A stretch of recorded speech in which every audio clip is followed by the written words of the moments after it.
here. I just want to say hi to everyone and see if everyone can hear me. And we have 12 people here.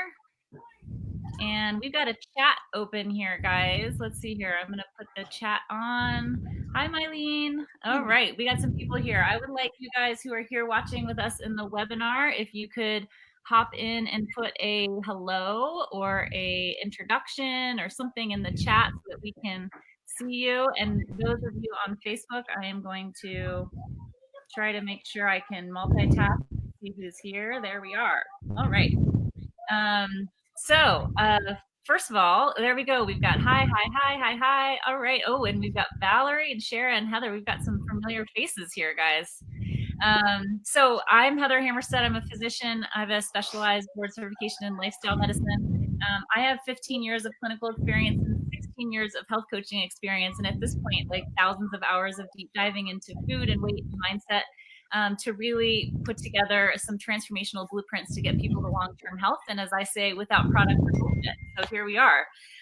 These are some of my teammates here at Wholist. I will let them introduce themselves quickly. What we do is basically tag team personal coaching for high-performing women, you know, the rest of us that have everything else figured out except for this last issue, and help people lose weight for the last time with no gimmicks, just real mindset work and real food. And if you stick around, I'll tell you more about how we do this at the end and give you a chance to sign up for a call with us to strategize what your needs are. But for now, let's get to it. We know that everybody's emergency right now is getting nervous about the holiday season. The sweets and the treats and the alcohol and the visiting family and friends, and whether that's good or bad, it's different for all of us, and the expectations of what that entails. And so we wanted to come on here today and like really provide some real tips and value for people who need this, especially during the holidays. And so these are my people, and I just wanted to introduce everyone. We have Sean Orr, Jenny Harp, and Katy Nelson. And one of you, Katy, why don't you start? Just tell us who you are and what your expertise is. Well, I'm Katy Nelson. I was your first client, and I'm one of the weight wellness coaches now because I love the program so much. I kind of specialize in the whole like planning a hectic lifestyle with children in particular, or for families, because I'm cooking for 2 small children, as well as my husband, and trying to create good choices for my family. And I also kind of, because I've dived into it quite a bit, like to specialize in binge eating and impulsive eating, and dealing with that problem. Awesome. And so Katy's background is an emergency nurse. She's here in Boise, Idaho with me. She also has been a medic, air ambulance medic, and so she's got lots of stuff. And as she said, she's my logistician. She helps people put this stuff into real life, and I'm really happy to be here. She was my very first client, as she said, and it's been great to have you along for the ride. So Jenny, what about you? Hi everyone, I'm Jenny Harp. I am a hypnotherapist for 28 years now, and I facilitate communication, so relationship issues at work, partner, kids, a little bit. I am also a body worker. So first I was a massage therapist. I don't do that anymore, but craniosacral therapy. So I understand your body and how you live in your body. And what I help you do is really do that deep dive. Like Bonnie Raitt says, let's look under that rock. Look under it playfully, powerfully, hopefully in ways that you can be comfortable with. So I love that. gaining awareness, and releasing whatever's blocking your way in that deeper sense. That's what I do. Awesome. So Jenny is one of our mindset coaches. So each of our clients gets a weight coach and a mindset coach. So that's what she does with us. Really helps us doing that mindset mastery around rewiring our brain around our self story and how we use food for ourselves. And Sean, I'm going to ask you to move your mic down just a tiny little bit. We can maybe there we go. Perfect. And good. Can you hear me? Oh, sorry. You're hearing me breathe. So you got that thing in the background. Yeah, no, my name is Sean Orr. I'm a neurologist. I'm a physician. So, I trained in stroke and vascular disease and traumatic brain injury. And over the years, that put me in the path of professional athletes, NFL players, and that sort of people. And what I eventually learned is that a lot of the things that we do to help rescue people with damaged brains also applies to people with healthy brains to optimize and enhance their cognitive abilities and push their ability to do things to a higher level. So I started coaching about 7 or 8 years ago. I think I've always coached and practiced, for 20 years. I've always been oriented around encouraging my patients to achieve higher levels of function. But I've learned over the last decade that it's a lot of fun to do it for people who are, not suffering from a brain injury and just need that extra encouragement. So I apply what I've learned in terms of motivation, transformation, and in terms of also altering brain chemistry to get a better, sense of peace and well-being of life. So and I think that food choices are a huge part of that. So this is where I think I really enjoyed seeing what you all put together here, and I'm just super excited to be part of the group. So thank you. Awesome. Good. So I am trying to find Karen Mangum. She's in here. There she is. All right.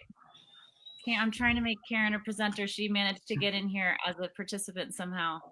And there's a couple other Karens here, and I almost made you come on the screen, so I'm sorry, but you didn't. I didn't actually do it. Right. Working on the screen share, make presenter. Let's see. Why isn't it working?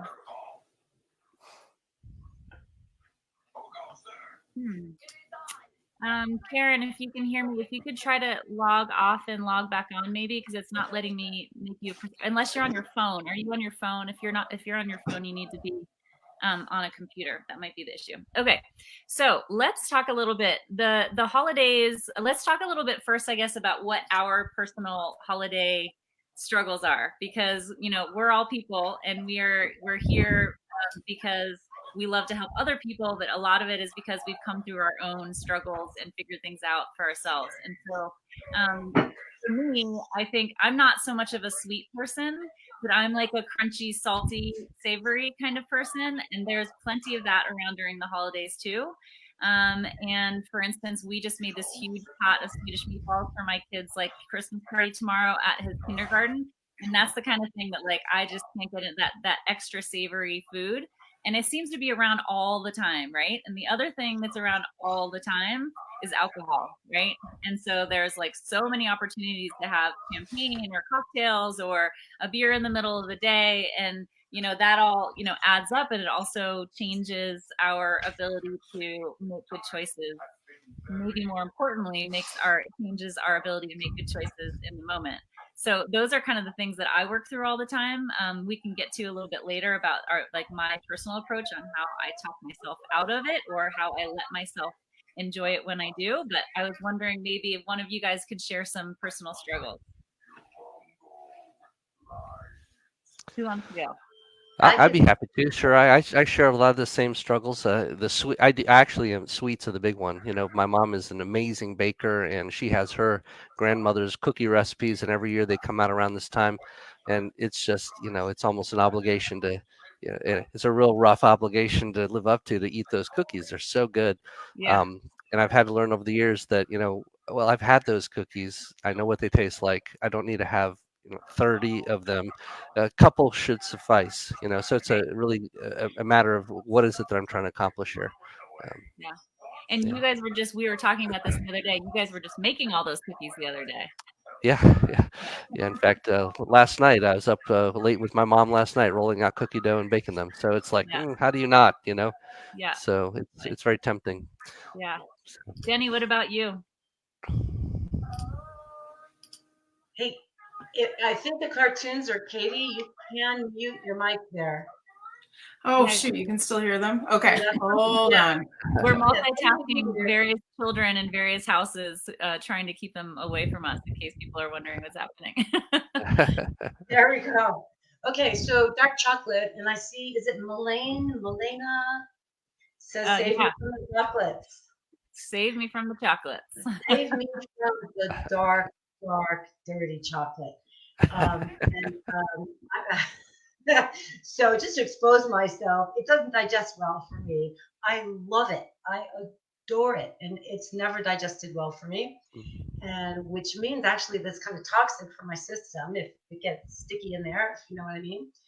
So I'll eat a square, a square of dark chocolate every now and again. But if I do it too often, I'm not going to feel well. Also, if I eat a little too much, I'll get anxious and agitated.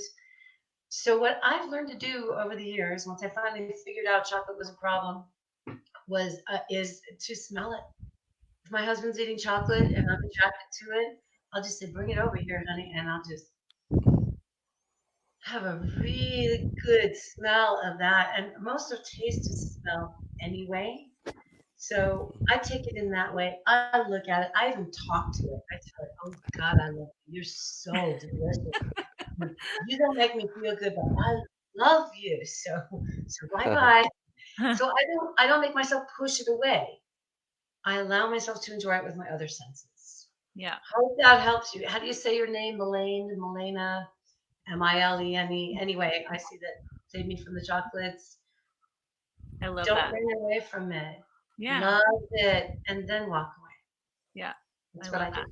Hey, Sean, I'm going to replace you just real briefly with Sure, yeah, Karen. go ahead. Like I can only have 4 people on at a time, and your camera is stalled. So maybe when I bring you back on, you'll be unstalled. So Sure.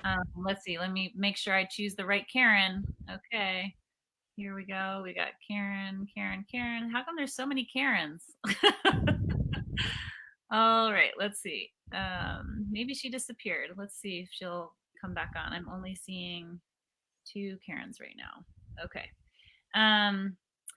Okay, so here's the thing. Why don't Katy, I know that you work with a bunch of people right now who are struggling with emotional eating and food addiction. And so obviously we're keeping everyone private and not sharing any particular information, but I do but I maybe come up with like a fictitious situation of something that you're working through and how you work on both the mindset and like the logistician portion of figuring out the holidays for you. Yeah. Okay. Hopefully, you're not going to be hearing story bots more than you should. So yeah, I think that really just the desire to eat kind of everything that is available all the time, like you said, between the ER and between like holiday parties, or just the craving and the impulse for really comfort foods, especially with cold weather. For me, the biggest part is planning, and that's what I encourage everybody to do. And I mean planning, because I mean you're the queen of planning, but I'm the princess.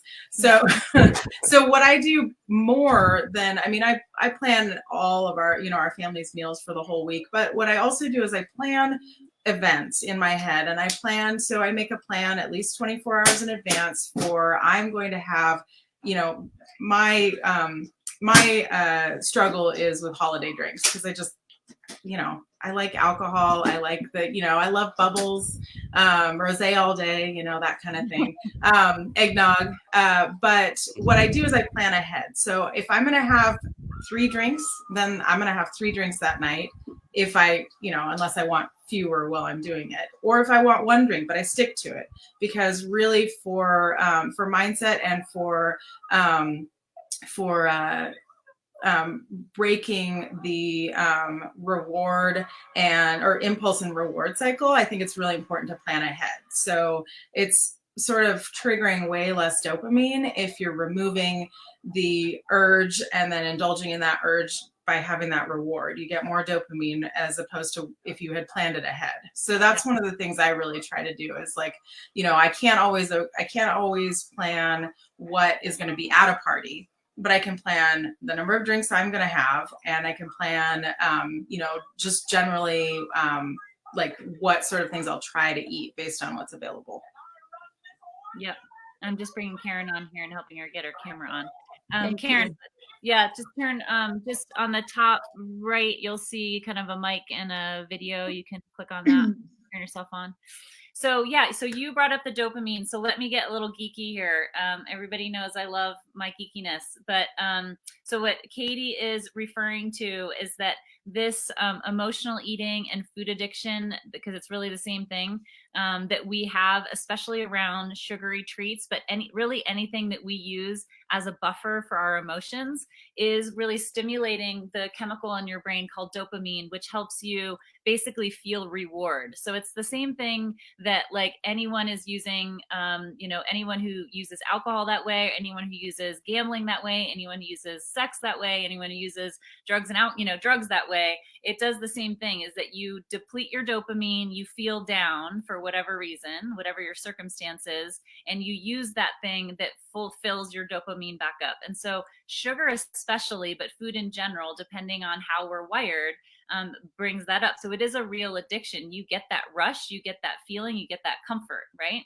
And so it is a real cycle. You can get tolerant to that, and so you need more and more and more of it, and you can also withdraw from it. And so I think we've all felt that when we've tried to go no sugar for a period of time, you actually feel those physical withdrawals. So the key is first of all, probably leading up to the holiday season. We might be a little close to doing it now, but trying to wean yourself away from some of those treats for a little bit, so that you get your body through some of that.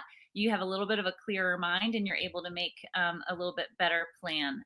I'm also a planner, as everyone knows. I even give like lectures on planning, because it's so important to me for fitting everything in my life. But I think it's really important to sit down and think about what your day of all of these festivities are going to be, and choose the periods of time. Like, dinner is going to be at 4. Like, are you going to be just mindlessly walking around and like snacking on things the whole day leading up to that 4 p.m. meal? Or are you going to make sure that you have like a morning healthy meal, and then you're giving yourself a vacation from your food up until that 4 p.m. and then you're able to fully enjoy all of that lovely food that you've made ahead of time. And I think one of the important things is that, and I think Karen will talk about this if we can get her on here. I'm so sorry. Can you hear me? You probably can hear me, but can't see me. We can hear you, but we can't see you. Yeah. I'm so sorry. And I'm trying to find my little video, but I don't see it. So I apologize. Right above that chat and participants, right up there. Yeah, I don't see one. I'm so sorry. Let's okay, see. No worries.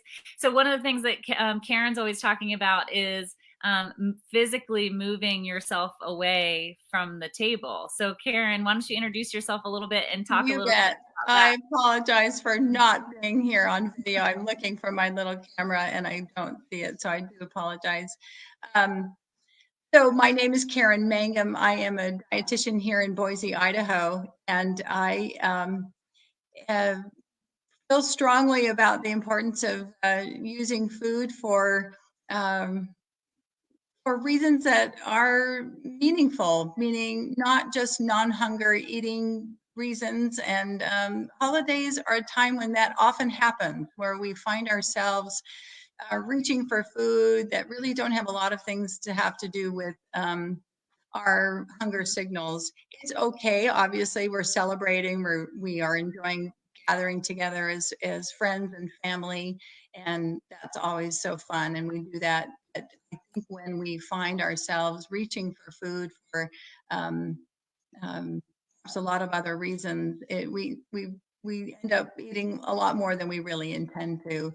Yeah. So I find one of my challenges is one of my bigger struggles, I think, is wanting to fix that perfect meal. You know, my mother had a wonderful meal that she prepared, and I always felt that for my children, I wanted to have this really fabulous meal. And by so doing, I kind of create so much stress and expectations that aren't real. So for me lately, it's been a lot of, you know what, let's just relax about it. Let's just enjoy foods that we all love, and let's relax around the table a little bit more and not worry so much. And then focus on non-hunger activities, or sorry, non-food activities, where we're playing lots of games, we're going out to movies, we're celebrating each other and our relationships. And that has really helped me and kind of relaxing a little bit about some of those food expectations. Yeah, awesome. So Karen is our specialist in helping people find food freedom, where really enjoying food for what it is, something that can bring us pleasure, but in a way that we don't need to obsess about it and be thinking about it all the time, and using it for fuel. And so Karen, thanks for joining us for that. You brought up cues, so hunger cues. So I think this is a great thing to think about a little bit here. We have all sorts of things that we think are hunger, right? So we have actual biological hunger, which I think probably doesn't happen as often as we think it does. Then we have like social hunger, right? Like it's the holidays and we're supposed to be having this at this time and this kind of food because grandma made it, right? And then we have, I think, mind hunger, which is a little bit more of that kind of emotionality around food, and why we think we deserve something at the time that we need it. And then I think there's something else. It's sort of like it's not real hunger, but it's sort of a bio hunger. And the fact that when you're switching from using certain fuels, like you're using the glucose that you have, or you're using your glycogen in your liver, or you're starting to get into your fat cells for that fuel, when you're shifting from one of those into another, I think it also causes physical sensations that we may misrepresent as hunger. And so when you're switching maybe around that, like, 3 to 4 hour mark after eating, when you're switching from having eaten and you're starting to not use the glucose that's readily available, but maybe getting into your glycogen in your liver, I really think that we feel that, and we feel that shift, and that we think that we're hungry. But in fact, if you're drinking some water or drinking some tea or doing some meditation or moving through that in some other way, you'll realize that shortly thereafter, you're not actually hungry anymore. And that's one of the tools that you can use to get through kind of giving yourself more of a vacation between your meals. So Karen, thanks for bringing up that hunger cues. So let's see here. I'm going to bring on Sean again, Karen, here briefly, and have him talk to us a little bit more about all of this. He's nerdier than me, I think, a little bit more of this, of our dopamine and some of the other biochemical things that we can learn from and use from while we're getting through our holiday season. Okay. Yeah. Okay. Let's see here. Sean, you're coming back on here. So another thing that I think is important for us to think about is a little bit of this kind of the thought work that we do a lot in our program. And so I know Katy, you do a great job of working with your clients about this. So I'm going to summarize a little bit on how we do it, and then maybe you can give me some tips as well. So basically, like when we're thinking about rewiring our brains, and we're thinking about how to create more creating our results from creating our thoughts. I think about it in sort of a feedback mechanism. So we have a thought, whether we're familiar with it or not, whether we know that it's happening or not, because we have 60,000 thoughts a day, so we're not aware of all of them. You have that thought, and from that thought comes a feeling, and from that feeling comes an action, right? And from the action comes your results. And when you have results, they go back and feed back into making more thoughts. And so if we can do, what our mindset coaches do with our clients is recognize that thought, identify that thought, rethink it in a way that gets you feelings and actions to get you the results that you're hoping for.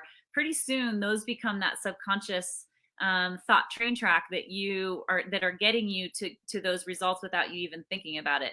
So it does take a fair amount of work. Let's see here. Sean Katy, do you mind reading that text from Sean and seeing if you can get him back on here? So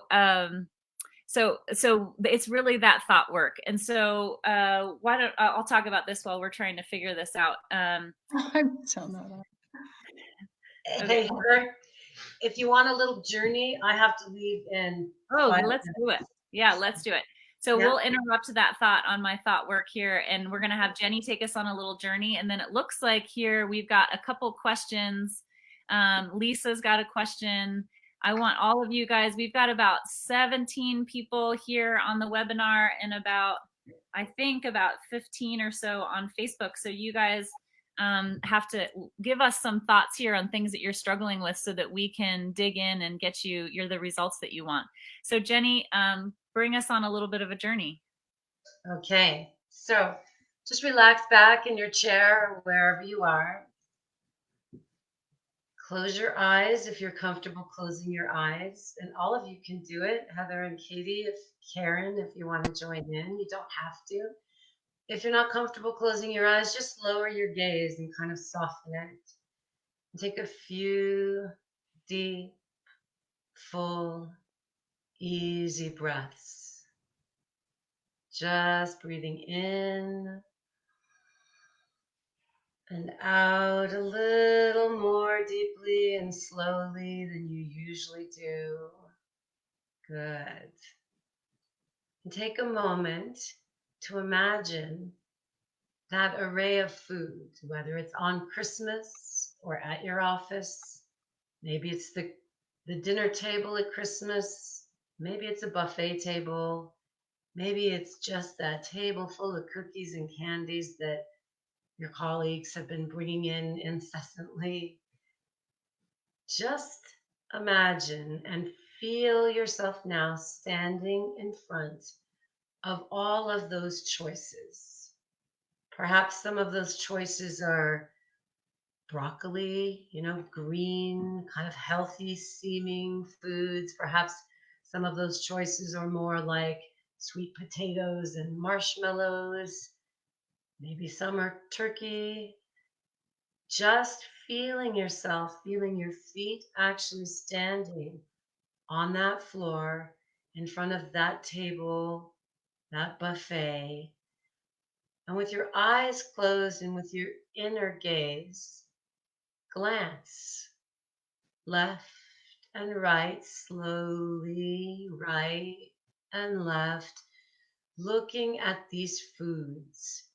Maybe these bottles of wine, maybe these bottles of champagne, maybe pies and things like that. Just breathe and feel yourself standing here in front of these foods. And now take a step toward one of those foods that tends to catch your attention, that perhaps you tended to eat in the past. Just take a step toward one of those things and really look at it, smell it, and observe your body's response. Feel what happens in your body. Now, I don't know what will happen in your body, maybe mouth watering, maybe you feel yourself leaning forward a little. I don't know what will happen in your body, but you can feel it right now. Take a moment and really feel your body's response to this. Let's call it a trigger food, a very attractive food. And now that you've felt that first level of response, I want to invite you to feel how your body will feel if you actually eat this food. So go a little deeper now. And I don't know if this is a typically more healthy food, like a salad or vegetables or turkey, or if this is a typically more sugary, starchy food. But you know, and you can feel that deeper level of response that your body has, would have, will have if you eat it. Trust that response. If you feel a little woozy, if you feel a little dizzy, if you feel your heart beat a little faster, just be aware and really feel that response. That's your body's signals about whether this food will nourish you and raise your vibration. make you healthier, happier, freer, more creative, or whether this is a lower vibration food that will leave you feeling icky, yucky, heavy, unhappy, reactive, things like that. And now you know how to trust your body. So take another deep breath. And maybe pat your thighs a little bit to ground yourself. Just pat your thighs and come back to the room, leaving behind that table full of food. And I'm going to click my fingers, and you are fully present right here in our webinar. Thanks for going on a food journey.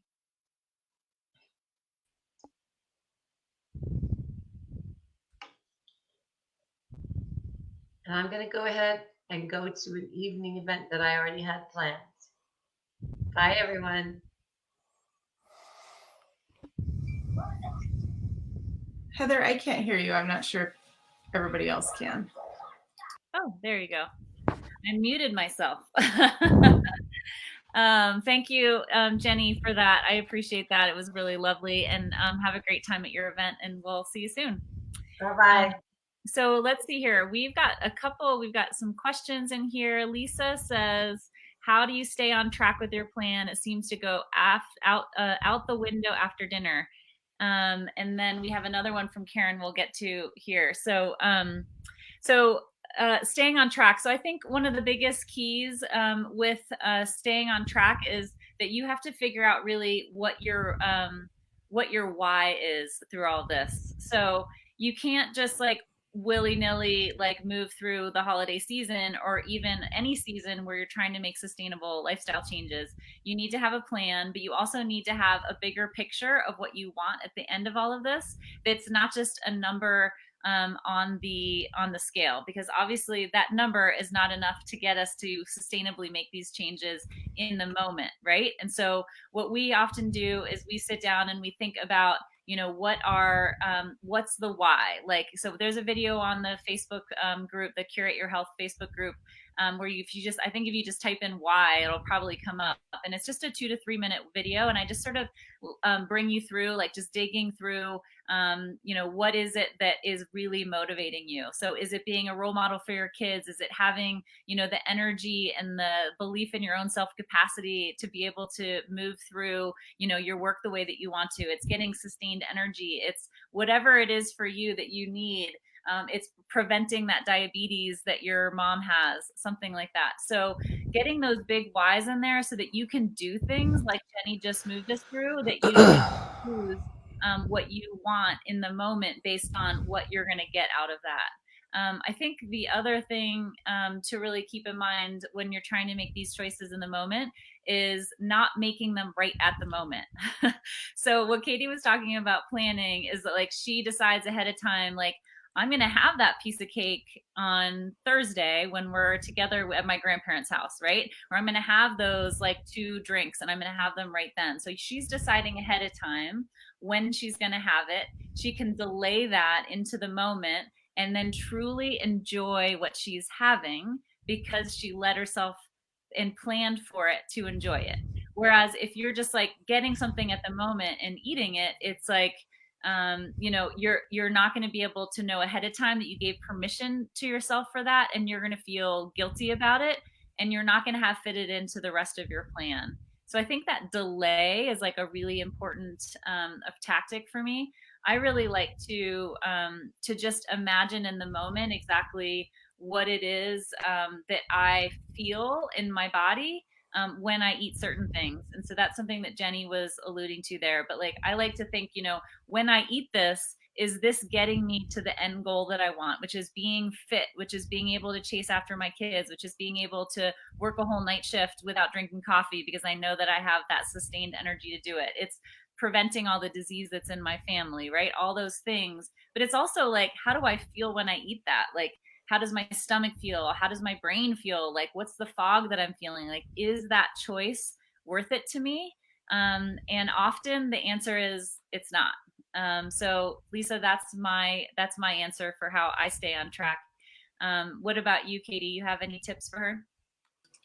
I mean, the planning for sure, but then I also like, you know, life is about these experiences too. And so, like, I decide what's actually worth it. Like, is, the bag of Cheetos that was left over from a party that, I walked away from originally, but is still lingering there in my pantry worth it? Or is like the, like gorgeous, like handcrafted pastry from the French restaurant, like, is that worth it? And I try to like really think about like, is this an experience that actually is like enhancing my life versus like it's just there, I remembered it and I'm craving it and there's no reason that I wanted it, and but now I do and I can't stop thinking about it. So I try to like divide those two,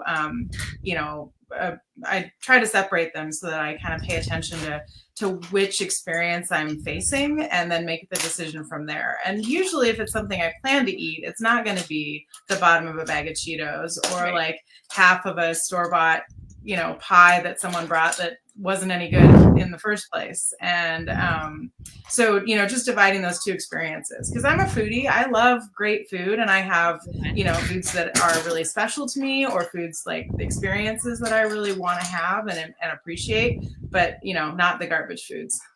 Yeah. Well, I was just thinking, Katy, that you have your holiday party tomorrow night. So you and I are going to have to hold each other accountable all these tips. All right, Sean, thanks. It's good to see you back. I'm glad we got your video sorted out. So talk to us a little bit about, you're a neurologist and a neuro coach. And so that is really unique. I'm not sure I know anyone else who does what you do, and I love it. And I'm so glad you're on our team.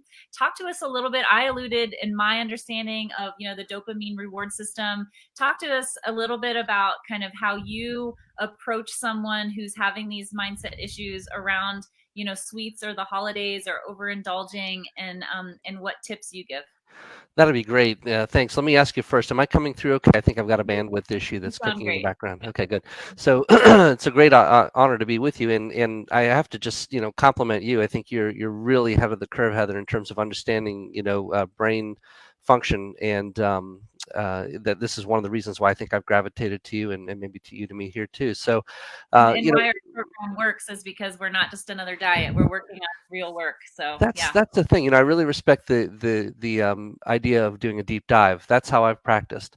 And when I'm meeting with a client, and I take a medical neuro coaching approach, on one hand, I'm tapping into 20 plus years of experience of working with people who have suffered from the effects of brain injury, and we're trying to rebuild a normal life. And so when you're taking into account somebody who has extra weight on board, what that means is that person is dealing with a brain problem. Being overweight means that there's going to be an excess of inflammation taking place in the body.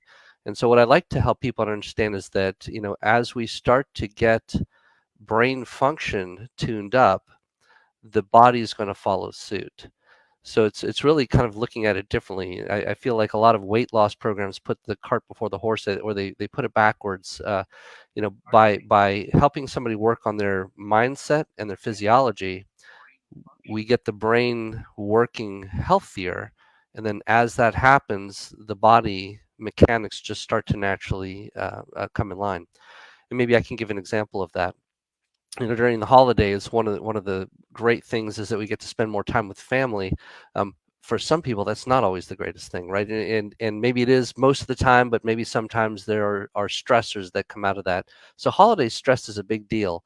The interpersonal, interrelational issues that we face, the childhood rivalries, going back with your siblings 20, 30, 40 years, a lot of that comes bubbling up. Well, anxiety creates static for our mind, really. And so what I like to do with clients is start to ask, what are those things that you're afraid of? And let's get vulnerable here. We all have the things that we're afraid of, and fear is so toxic for our brain chemistry. It causes our steroid hormones to be released in an excess. It causes adrenaline to be dumped into our bloodstream. So basically it primes the fight or flight part of the brain, which is 95% of our brain. So we're going into a time where we're supposed to be thinking about things like charity and forgiveness and love, but we're going in there with battle gear ready to roll because we have all these old sources of trauma and wounds that get relived. So knowing that, then one of the tricks I think works really well, and I'm hearing this here tonight, is let's use some of those strategies. Jenny was talking about deep breathing. I caught some of that. Breathing, your breath controls everything. So gaining control and being mindful of how you're breathing has a big impact on how your brain blood flow takes place, how much inflammation is occurring inside of your brain and in your body. And so gaining a better sense of mindfulness about your body state and your breathing is a great quick strategy to help get you through the holidays. Um, that's a mindset trick, but it influences the physiology. Likewise, if you're somebody who's carrying extra weight, you've got by nature a lot of extra inflammation going on because adipose tissue is fat tissue is pro-inflammatory.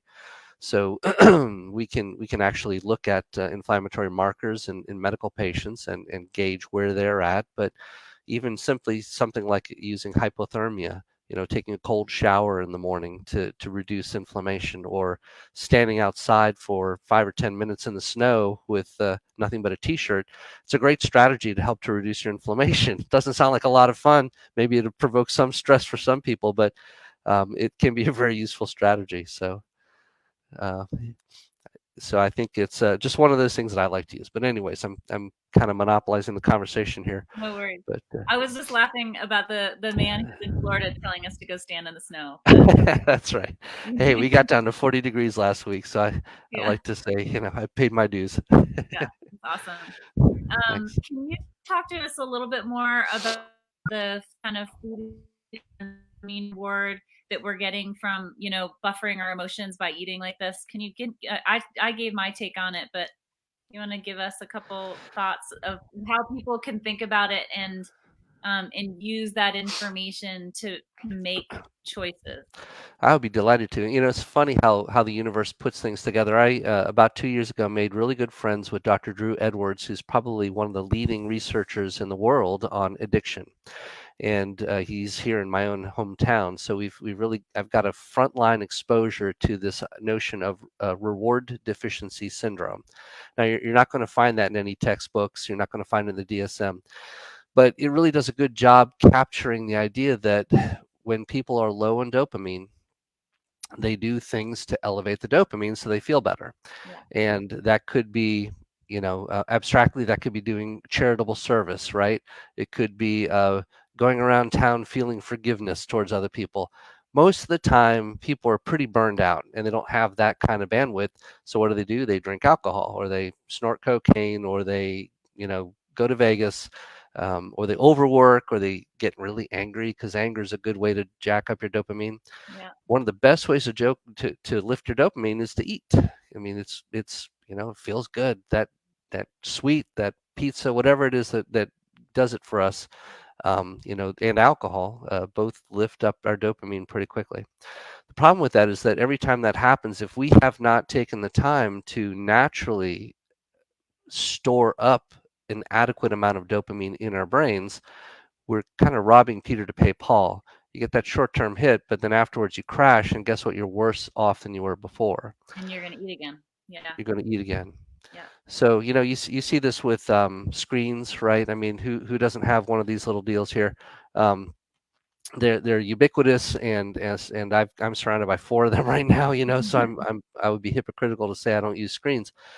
But I think Jenny mentioned this, the idea of taking a break, going into a dark, quiet room, meditating. I'm a huge fan of meditation at 2 or 3 o'clock in the afternoon, when our bodies normally will down cycle anyways. We have a window in the circadian rhythm where we get low energy, and a nap in the afternoon is a great way to build up your dopamine. Exercise is a good way to do it. Good sleep at nighttime. So when I'm working with our clients, what I'll do is I'll map out sleep patterns. I'll look at what they're doing in the daytime. When are their dopamine levels going to be the highest? When are they at the highest risk of a dip in the dopamine? So in that afternoon, and then again, if you're still awake at 12:30 at nighttime, how many of our viewers have had this where it's 12:30, 1 o'clock, and then that bag of Oreo cookies disappears, right? I've done that, in medical school way too many times. you're vulnerable. You have certain periods of the day when you're naturally vulnerable to those dips in dopamine. So understanding that about yourself as a human, and then understanding about it, you specifically and how you're built can make a big difference in planning your day and shoring up your defenses so that you don't then kick yourself later for having weak willpower and Right. Yeah, blaming no, and totally. I yeah. think what I'm hearing you say is like understanding all this gives us the power to interpret the sensations or the desires or the urges that we have as what they are, that they're not necessarily for that food. There's something that's happening inside of us, whether it's physiologically or whether it's emotionally, and being able to just know that about ourselves and step back and delay any action, and seeing if we can replace what we're looking for with the food with another dopamine raising activity. Is that a good summary? Actually, that's a much better way of putting it than I did. You do that so eloquently. Yeah. Um, Hey, so Sean. Sorry, Heather, yeah, I want to interrupt really. Sure. Just for a second, maybe we can cycle back to Lisa's question there, because part of what she asked is how do you stay on track with your plan? It seems to go out the window after dinner. Is Mhm. is after dinner, is that the time period when we're usually pretty low in dopamine? It is for a lot of people because if you've been at work all day, you've been focused, you've been concentrating, burning through all of your neurochemicals, and it's not just dopamine; it's also serotonin and norepinephrine, and there are dozens of neurochemicals. So you're at the end of the day. Maybe you have family issues that are coming up, kids, spouse. Those just add to the drain, and then you go and you eat a big meal, and suddenly now you're diverting blood flow from the prefrontal cortex down into your gut, so you're even more susceptible to having a drop in your natural defenses. So that's a good time of day to do something that will distract you. After you've eaten, if you can exercise or meditate, whatever it is that some other dopaminergic activity that won't involve food. yeah. So Yeah, I think the sleep thing is really key. I mean, the mhm. connection between, melatonin and cortisol and insulin is pretty astounding. So I love that you work with people around sleep like that. I want to touch on Karen's question. It says, how do I get over the guilt from eating something bad? I touched a little bit on this, but like, first of all, it depends on what your outlook is on why you're choosing food, right? And so if I have an idea that like I know that salty chips are what I love, then I'm going to plan when I get to have them and then enjoy the shit out of it, right? And so you don't have to feel guilty about something that you have planned for yourself and that you have worked into your overall plan and that you get to enjoy. I find that a lot of times when someone finds themselves, like elbow deep in the thing that they don't want to be eating and they're eating them, they're not enjoying them because all they're doing is thinking that they shouldn't be having them. They're like not even tasting them because they're just thinking about how they shouldn't be having them, and then afterwards they feel really bad about it, right? But if you plan that thing, and Katy's talking about that high-end pastry, right, that like she's thinking about when she's going to have and she's planning for that, she's going to enjoy it, and then there's no feeling guilty about it, right? I think the second thing too around that I would want to say is that I think it also it just sort of I lost my train track there. Just went right off. Do you see that? I think that one of the things you have to think about too is deciding what you think about what that food is bringing you. And so if you just decide that salty chips is going to bring you the joy that you want out of it, then take that. Sean alluded also to willpower, and I think that's a lot of one of the things that we really have a hard time with is like, oh, like shit, like I didn't have any willpower and I failed again, right? And I might as well just blow the whole rest of the day off because I already ruined all of it, right? But if you're realizing that all of this is chemical, right? It's biochemical, it's physiological, it's hormones that are in your fat tissue and in your brain and your digestive system that are working off of decades of the way that you've been using food and the way that you've been thinking about yourself in food. That's not will. You can't fight that with willpower, right? So that's why I always say it's skill power, not willpower. You've got to learn these skills. You've got to learn this information so that you realize that you're not failing.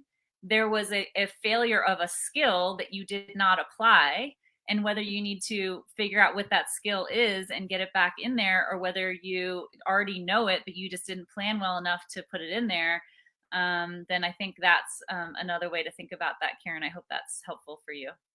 Let's see here. I do think that there's also like that getting over the guilt from eating something bad. Well, first of all, like you shouldn't feel guilty about food. And I think a lot of times what we end up talking about is shame. And guilt is a helpful like emotion or a helpful sensation because it's a sign to us that maybe we want to make a different choice in the future. Shame is like a core belief about ourselves that we did something terrible, that we are bad, that we are, we should feel shame about that choice. And so I think that comes from like a really sort of long-standing ingrained belief about the type of person that indulges in food or doesn't indulge in food. So I would say like, if you're feeling guilty about what that chip that you ate 3 days ago, I think we're talking more about shame than about guilt. And you want to eliminate shame from your life because it's not a feeling that serves you. Now, the guilt, you can make a better choice the next time, but shame is something that you're carrying in your heart. And that's harder to get rid of, but it shouldn't have anything to do with food. Yeah. I love that. Thank you for making that distinction. It's a plug for Brene Brown, right? Sean, do you have anything else you want to leave us here? I think he's stalled out or else he's being very thoughtful. Do you mind if I riff off of that for a sec? Yeah, go for it. Am I still You're there. Okay, great, thanks. So guilt and shame and blame all basically are forms of fear. And so if you think about what fear is there for, it's a survival mechanism, right? And I mean, if a lion's about to eat us, we better be fearful and run. But in our society, for the most part, that primitive reflex of fear is not necessary anymore. So what I like to do with clients is to teach them to use forgiveness and self-love strategically. I mean, those are both kind of, nice terms, and we can talk about them from a spiritual perspective, etc. But if you think about what happens when you're forgiving somebody, you're using the lateral prefrontal cortex very, very far up here forward in the brain, and that turns off the fear circuitry. So this is a very strategic decision, right? So you cannot be both forgiving and fearful at the same time. Your brain has to make a decision which you're going to go with. If you actively practice forgiveness, you'll find that you start to get on the bandwagon faster, right? So let's say you go dive into the chips and dip and then your knees up to it. And if you take a moment and say, okay, well, let me just forgive myself and love myself, I can put this away and then move forward. I don't have to dwell in the fear emotions of that event that just took place. You're going to find that as you practice that, you're going to get better at getting away from fear. And it can start with little things. You forgive yourself for not putting the toilet seat down, or forgive yourself for not taking the trash out today. It's silly little things. And it sounds ridiculous, but if you do practice that, it builds over time. So I hope that helps. That. Thank you. Yeah. Yeah. So we have a couple of minutes left. I just wanted to give a couple of practical tips. A lot of us around the holidays are going to be surrounded by sugars, and sugars are what's hard for us. This is probably there's some people who are watching who are currently in our coaching program, and a lot that are not. Those of you who are already on are already, mostly off of your added sugars, which is awesome. And so that is going to be another journey for you guys during this, is to figure out, how do you choose the times you get to have some of the desserts so you enjoy your holiday, but still stay on the Wholist plan. For those of you who are not yet moving into being off of added sugars, this isn't a great time to start, but it is a good time to be conscious about when you get to choose when you're going to have what you want to have as well. One of the things I would also recommend is try to think about your whole day, not just meal by meal. So if you think about when are going to be the high risk times during the day that you're going to be surrounded by the foods that you know are not going to serve you, then you are going to want to make sure that you are having enough fat and protein in the meals earlier in the day or in the meal involving that sugar meal, so that you can stay full longer, and maybe not need as much of the dessert that you want when you're going to have it. And so fat and protein will keep you satiated longer than carbohydrates, even the complex carbohydrates, which are like slower burning than the simple carbohydrates. So that is a tip for you guys to think about. Katy, do you have any other practical food tips? I love Karen's just stay away from the table. You know, the food table. I used to be that person that would post up right next to the food because I was almost as excited about the food as I was the social situation. And so the simple act of moving across the room to talk to people and staying farther away from the table made it frankly a hassle, or at least out of my impulsive brain. Just like doing this the whole time. Mm-hmm. Yeah. And that's probably my biggest tip for handling those holiday parties is like post up somewhere else, and then that way you're far away from refilling your beverage, or you're farther away from, refilling your plate, and enjoy what you, enjoy what you love, pick the things that look amazing and eat those, but then move away. Yeah. Alicia's got a great comment here. Bring your own food that can be shared and is good for you to eat at parties. Absolutely. I will always show up to someone else's party. I will ask ahead of time, can I bring something? And most of the time people are going to say yes. And that's something that you're bringing is something that that the majority of your meal can be, right? And so it can be on whatever your plan is that is working for you, that makes you know that you're getting to your goals, the energy, the sleep, the body, the mind that you want. You can bring that with you and share it for other people. It might not be what they want, but at least you're getting the satisfaction that you need. So, all right, so a couple kind of things while we end up here. I just wanted to remind everybody we have 2 more webinars coming up in the next couple of weeks to hit 2020, the new decade that we're starting running. December 30th, Shola Eziokoli, who's one of our other mindset coaches, and me and Jean Almar, who's a business coach, we're going to be doing a goal setting webinar where we are going to bring the business, life, and lifestyle coaches together to kind of really do an in-person goal setting for you. So we're going to send you ahead of time a worksheet. You're going to go through us live with us coaching you through each of the sections. We're going to answer questions for you. This is your chance, whether it's personal or whether it's professional. If you're ready to get going, this is an awesome opportunity for you and really great experts I'm bringing in. On January 2nd, we're going to be having some of our Wholist clients and some of our Wholist coaches come together on a webinar to talk more about the longitudinal, sustainable changes that we've made to our lives and how we do it, so that we can give everybody some opportunity to kind of learn the Wholist way and see that it really does work and get any questions answered for you. And then, as always, I am available for breakthrough strategy calls. This is an opportunity for you to get on the phone with me for about 45 minutes to talk about everything that's going on with you in terms of how you fuel yourself, the choices that you make, the goals that you have, whether that means that it ends up you work with us or whether it means I can point you to someone else or we have other resources for you. That is the goal of these calls, is really to get you clarity around what you need. And so you can click on that get your strategy button right there to get onto my calendar. There's a quick application. You can fill that out and then you can hop onto my calendar. I have everything open the whole way through January. So there's no excuse not to do that. And as always, I'm available through social media at Wholist Health. Talk just a little bit about what our program is. Basically, we have 4 main tenets that we work through. The first is that we put together a health roadmap for each personal client so we can figure out where you're trying to go and all the lifestyle medicine tenets of sleep and exercise and mindfulness and food, your weight, of course, work and logistics around your life. We try to figure out what it is that you need through those 12 weeks so we can chunk out where you're going at a time. The second thing we do is we use adaptive biology to really work on that what and when you're eating in the context of your own life, to break the feedback mechanism of what is wrong about where you're storing your energy instead of using it and burning it.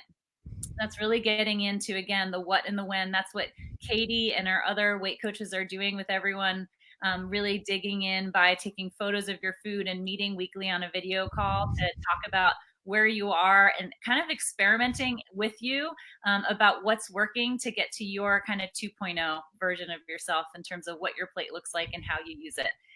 The third thing we do is mindset mastery, and that is where, you know, Jenny and Shola and Wendy and Sean come in, is that they work with folks around really how to rewire their brain on how we're using food, how we value ourselves, how we choose to show up in the world, and the things that we use to do it. And so that's rethinking our thoughts. It's getting to those feelings and actions and your results that you put forth for yourself and that you want.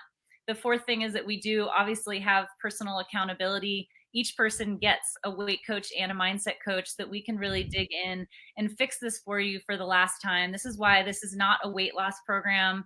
It's not a diet. This is really using sustainable life skills to get that skill power you need to really get to where you want, both body and mind. And as a lifestyle medicine physician, that's my main goal, is to really get you guys sustainable long-term health. And it turns out that, you know, the same thing that causes the hormonal dysregulation that causes disease, most of our chronic presentable diseases, is also the same thing that makes us gain weight. So we're getting at two things at the same time. So thank you so much, everybody, for joining us. Katy, Sean, Karen, and Jenny, thank you for taking time out of your day. Katy and I are going to go extract your children from the screens that we have put them in. We could be here with you tonight. And I'm going to go finish making some kindergarten party treats for tomorrow and jump on a strategy call with me, you guys. And I'll hopefully see you on December 30th for the goal setting webinar and January 2nd for our client success. I will be posting those registration links on social media and the Curate Your Health Facebook group. And so thanks again, guys. We'll see everybody soon.